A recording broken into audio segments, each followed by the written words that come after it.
What's up, you guys? Welcome back to my channel. I am Ro. If you are new here, thank you so much for joining me, and if you are returning, thank you so much for coming on back. So as you can tell from the title of this video, this is going to be about my very first YouTube check. I know when I first found out that YouTubers made money, I was very interested in knowing like how in the heck were they actually making money. I wasn't sure if they were paid per video, were they paid per view, were they paid per subscribers. I really didn't understand it until I actually start getting paid. This is for those of you who are just interested in knowing how YouTubers make their money, and also a more realistic view of what small YouTubers make. And also this can be insightful for those of you who may be growing your channel and looking to be monetized in the near future, and what you can possibly expect from that.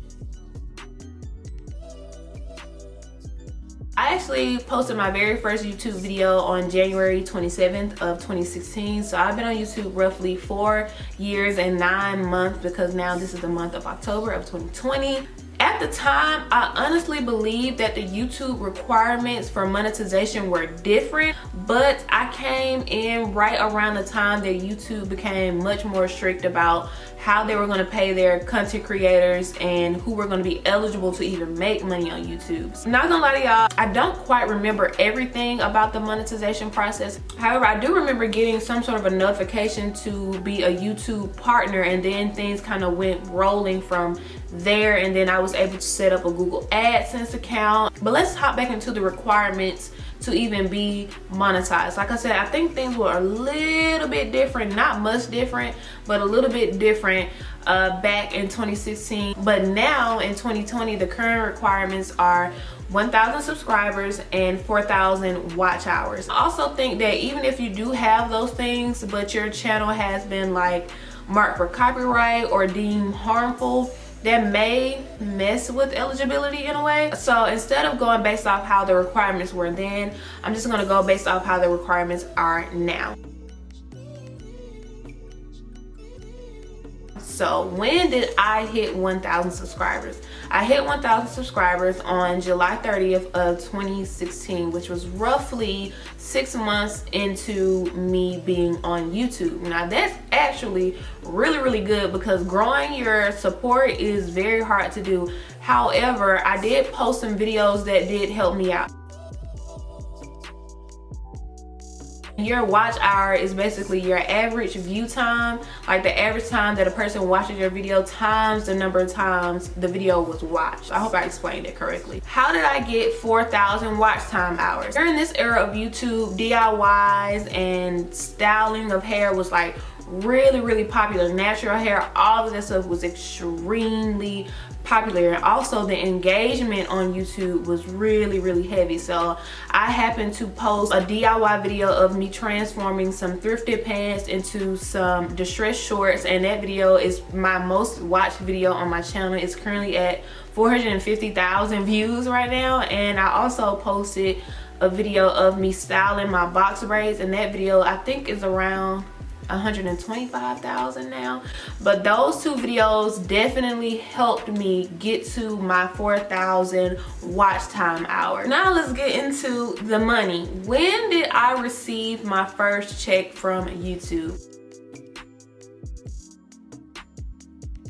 I received my first check on September 7th of 2016, roughly less than 8 months into me joining YouTube, which is really good, especially for a small YouTuber. How much was my first check from YouTube? So my first check from YouTube was $114.88. Not much, right?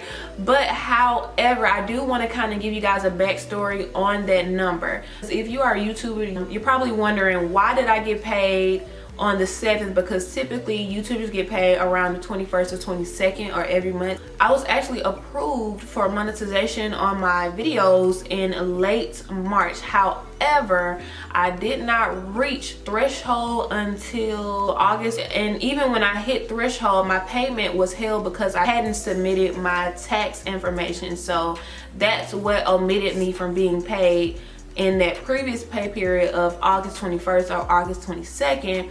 Instead, my money wasn't going to be released until my tax information was submitted and approved. I did not receive a physical check on my first check. I did watch a few videos where people actually had like physical checks. I did not receive a physical check. It was definitely direct deposit, and since that September I have returned to the regular pay period. Like I said, I was eligible for monetization in late March. However, I did not meet threshold every month. So threshold is basically a minimum number that you have to reach in ad revenue every month in order for your money to be released to you. And that number for YouTubers is $100. So I have to make at least $100 in ad revenue each month in order to get paid. So say for instance, for this month of October, I only make $30 in ads. That $30 will roll over into November. And if in November I make $30 more, so that 30 from October and the 30 from November will be added together at 60, but it's still not 100, so it will roll over into December. Now, if I just so happen to make $50 in December,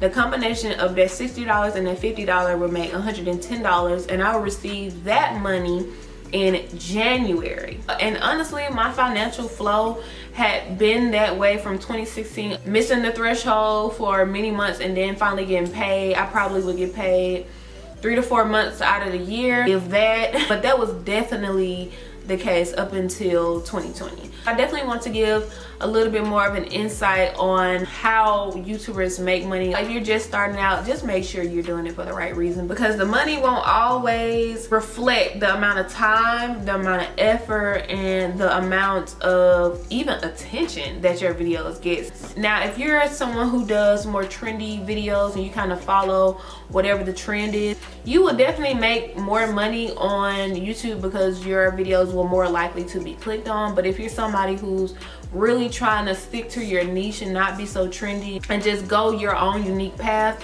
you will have a slow and steady growth, but you will definitely find your niche of people, and that niche of people will support you. So I think that's it for this video. If you guys have more questions about like the finance side of YouTube, definitely leave the questions down below or hit me up in my email, accordingtoroll@gmail.com. I hope I explained this pretty well, and I also hope that I gave some insight on how some of you guys can set your expectations if you are growing your channel. Even if you are a smaller YouTuber, don't let these dollar amounts discourage you. You are great, your work is great, so definitely keep working and grinding off of that motive and that motive alone. I'm not sure if you guys can tell, but I'm actually very tired, but we made it through. But before you guys exit out of the video, be sure to like, leave your comment, and subscribe, of course, and I will see you guys in my next video.